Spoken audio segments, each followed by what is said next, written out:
Detrás del brillo del cine de oro mexicano y las grandes luminarias de la televisión, se ocultan relatos de abuso, explotación y tragedias silenciadas. Muchas de las actrices que iluminaron la pantalla grande pagaron un precio demasiado alto por alcanzar la fama. Fueron acosadas, manipuladas y, en ocasiones, destruidas por una industria implacable que las veía como simples objetos reemplazables. Prepárate para conocer las 6 historias más sombrías y estremecedoras del mundo del espectáculo. ¿Estás listo? Empecemos. 1. María Elda Peralta Ayala, nacida el 28 de julio de 1932 en Hermosillo, Sonora, fue una figura multifacética en el ámbito artístico mexicano, destacándose como actriz, escritora y periodista.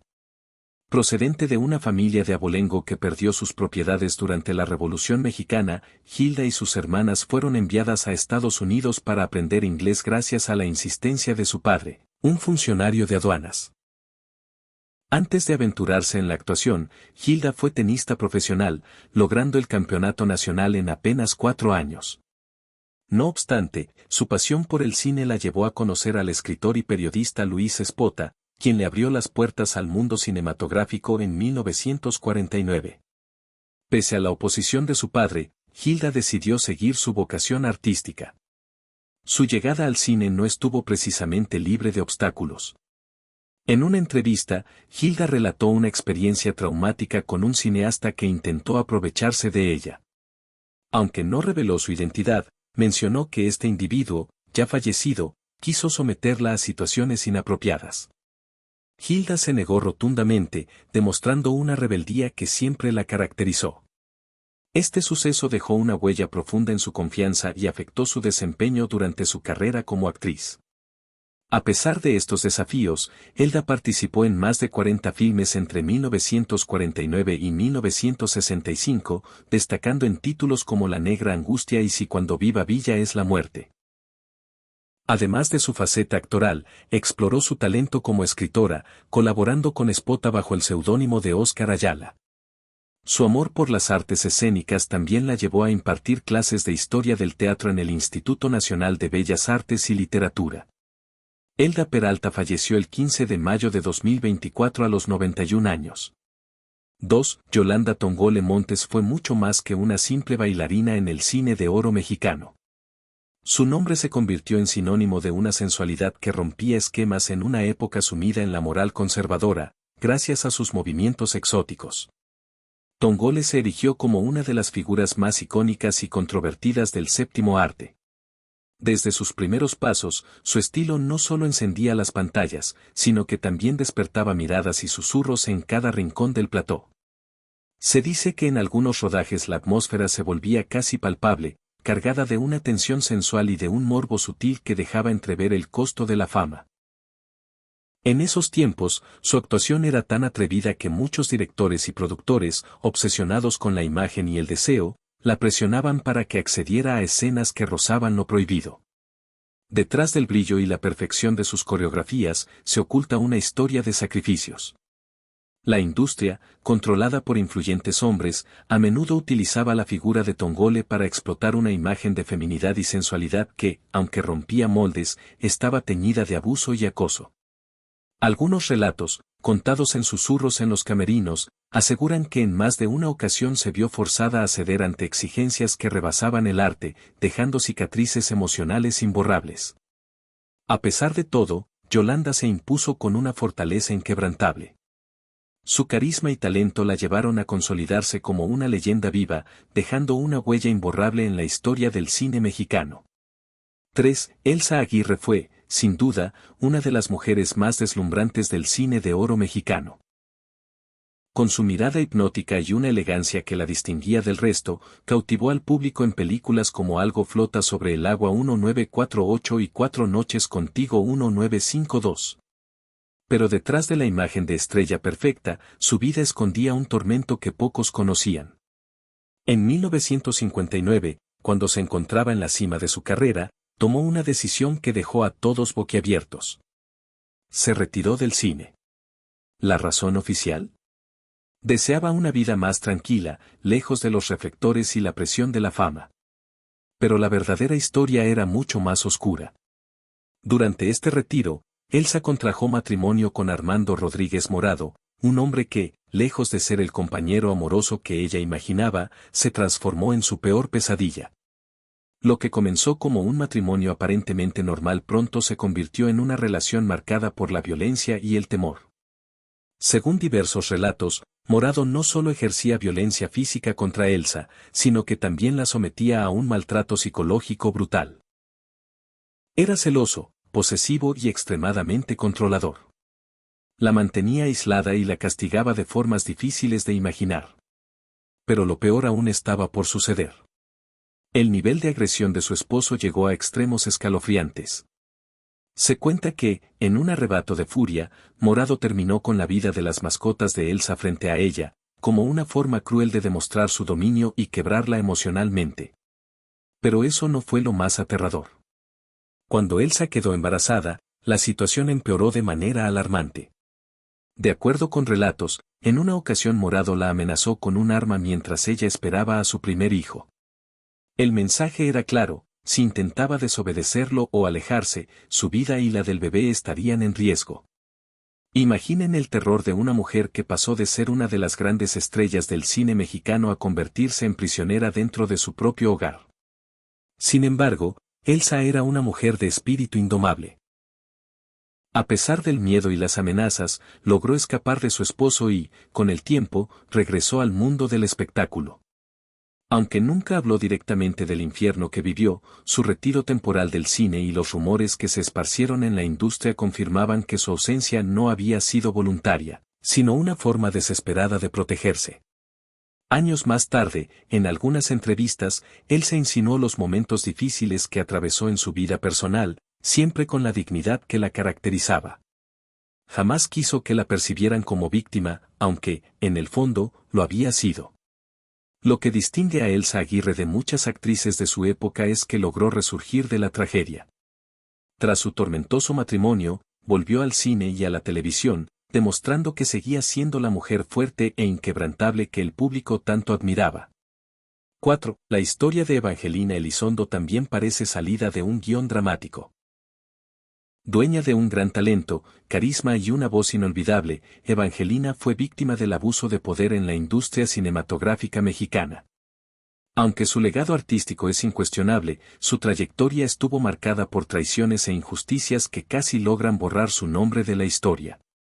En 1950, a sus 21 años, Evangelina fue elegida para dar voz a la princesa en la versión en español de La Cenicienta de Disney. Su interpretación fue impecable y su voz quedó inmortalizada en la memoria de varias generaciones. Pero lo que parecía ser el inicio de una carrera prometedora, se tornó en una amarga decepción. Disney México, en un claro acto de injusticia laboral, jamás le pagó por su trabajo. Alegaron que su contrato no contemplaba regalías, por lo que, aunque su voz quedó para siempre en la película, nunca recibió remuneración alguna. Fue el primer gran golpe en una industria que castigaba a quienes se atrevían a alzar la voz. Evangelina no era una mujer dispuesta a quedarse callada. Desde el principio dejó claro que no permitiría ser explotada ni tratada como un adorno más. Pero en los años 50 y 60, exigir respeto y derechos en el medio era prácticamente un suicidio profesional. En una época donde muchas actrices aceptaban condiciones abusivas, relaciones forzadas y favores para conseguir papeles, Evangelina se negó a seguir esas reglas. Esto le ganó la enemistad de varios hombres poderosos. En 1957, en la cima de su carrera, Evangelina fue nombrada presidenta de la Asociación Nacional de Actores, ANDA. Fue una de las pocas mujeres en alcanzar una posición de poder dentro del gremio, pero su tiempo al mando fue breve. Se enfrentó abiertamente a productores y cineastas que explotaban a los actores, exigiendo mejores condiciones laborales. La represalia fue inmediata, la vetaron del cine.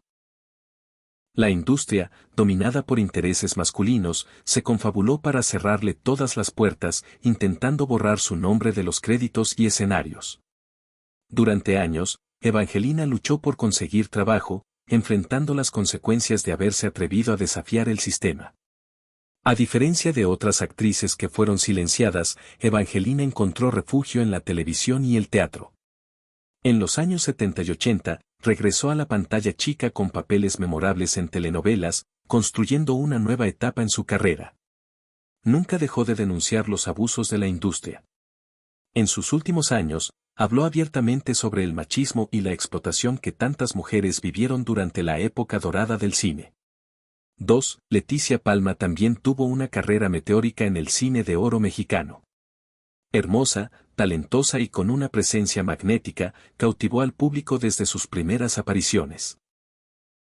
Pero su historia no solo fue la de una actriz exitosa, sino también la de una mujer que desafió a los hombres más poderosos de la industria y pagó un alto precio por su valentía.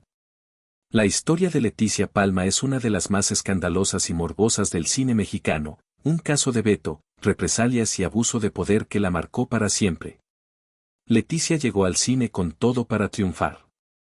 Su actuación en la palma de tu mano 1951, junto a Arturo de Córdoba, la catapultó como una de las actrices más destacadas del momento. Tenía el físico de una diva del cine negro, mirada penetrante, labios perfectos y una sensualidad que hipnotizaba. No por nada la comparaban con las grandes estrellas de Hollywood. Su carrera iba en ascenso, parecía tenerlo todo. Pero su vida dio un giro inesperado cuando se cruzó con un enemigo peligroso, Jorge Stahl Jr., uno de los hombres más poderosos del cine mexicano de los años 50. En esa época, un pequeño círculo de hombres controlaba quién triunfaba y quién no, y dentro de ese mundo, los favores sexuales no eran opcionales, eran prácticamente una exigencia. Jorge Stahl Jr., uno de los productores más influyentes de la época, puso los ojos en Leticia. Según varias versiones, le ofreció un contrato jugoso a cambio de algo más que trabajo actoral. Pero Leticia no estaba dispuesta a ser una más en la lista de conquistas de un hombre poderoso. Se negó rotundamente. Entonces vino la venganza. En 1952, Jorge Stahl Jr. la acusó públicamente de fraude y abuso de confianza, afirmando que había recibido dinero para una película y se negaba a devolverlo. Pero todo indicaba que aquello era una represalia por haberlo rechazado. El escándalo estalló en los medios y la industria le cerró las puertas, fue vetada del cine mexicano. No importó su talento ni el cariño del público. Se había atrevido a desafiar a un poderoso, y su castigo fue ejemplar. Desaparecer del mundo del cine. Leticia luchó en los tribunales para limpiar su nombre y, finalmente, fue absuelta de todos los cargos, demostrando que las acusaciones eran falsas. Pero ya era demasiado tarde. La industria no perdona a las mujeres que se rebelan. A pesar de ser exonerada, su carrera estaba destruida. Ningún productor se atrevía a contratar a quien había desafiado a Jorge Stahl Jr. Leticia no suplicó por oportunidades. Hizo lo impensable, dejó el cine para siempre y se reinventó como empresaria. Invirtió en bienes raíces y construyó una nueva vida, lejos del escándalo. Pero nunca olvidó la traición que sufrió. 6. La vida de Edith González también estuvo marcada por momentos oscuros detrás de su imagen radiante. Edith fue una de las actrices más queridas y talentosas del espectáculo mexicano. Su belleza, carisma y talento la convirtieron en la protagonista de decenas de telenovelas, y su rostro quedó grabado en la memoria de millones. Su historia en el espectáculo comenzó desde muy pequeña. Su primera aparición en televisión fue a los 5 años en el programa Siempre en Domingo. A los 8 debutó en cine con Un sueño de amor y a los 11 ya actuaba en telenovelas. Mientras otras niñas jugaban, Edith pasaba horas memorizando guiones y enfrentándose a los gigantes de la industria. Desde niña entendió que el éxito en el mundo del espectáculo tenía un precio muy alto. Y pronto lo viviría en carne propia. En esa época, el poder y el abuso caminaban de la mano, y muchas actrices eran presionadas para agradecer a quienes manejaban los hilos de la industria.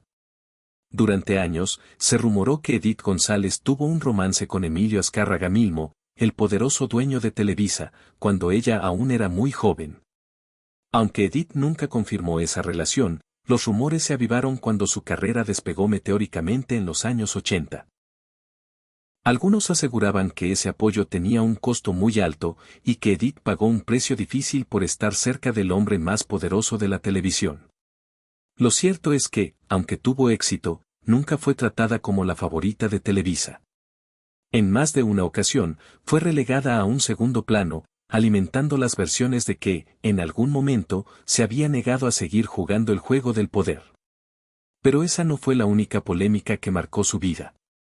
En 2004, Edith González sorprendió a todos al revelar que esperaba un bebé, pero lo que más llamó la atención fue el misterio alrededor de la identidad del padre. Durante varios meses, se negó a dar detalles, provocando una avalancha de rumores.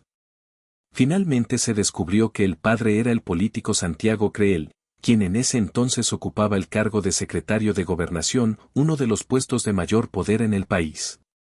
Un amor prohibido, un embarazo en secreto y un escándalo que Televisa intentó ocultar. Creel jamás la reconoció públicamente como su pareja, y aunque apoyó económicamente a su hija, nunca formaron una familia como tal. Con la fuerza que siempre la caracterizó, Edith decidió criar a su hija Constanza por su cuenta, sin depender de nadie. En 2016, Edith González recibió la noticia que le cambiaría la vida, le diagnosticaron cáncer de ovario en etapa avanzada. Sin embargo, lejos de esconderse, hizo algo que pocas mujeres en su situación se atreven a hacer. Habló con honestidad sobre su enfermedad, se mostró sin peluca, sin miedo, sin maquillaje, y enfrentó su lucha con una dignidad admirable. Mientras muchas actrices optaban por alejarse de la vida pública, Edith decidió que el cáncer no sería quien definiera su historia. Ofreció entrevistas, asistió a eventos y nunca dejó de sonreír, aunque su cuerpo comenzaba a debilitarse. En 2017 se sometió a una operación en la que le retiraron los ovarios, el útero y varios ganglios linfáticos. Por un tiempo, todo parecía indicar que había vencido, pero en 2019 la enfermedad regresó con mayor intensidad. El 13 de junio de 2019, Edith González falleció a los 54 años, rodeada de sus seres queridos. Las luces se apagaron, los aplausos cesaron y, como muchas otras estrellas, Edith quedó en la memoria, marcada por una industria que primero las encumbra y después las olvida. Ahora que conoces la verdad detrás de sus vidas, ¿crees que realmente valió la pena alcanzar tanta fama a costa de tanta tristeza? Si estas historias te tocaron el corazón, no olvides suscribirte y seguirnos para descubrir más secretos oscuros del mundo del espectáculo. Nos vemos en el próximo episodio, si te atreves.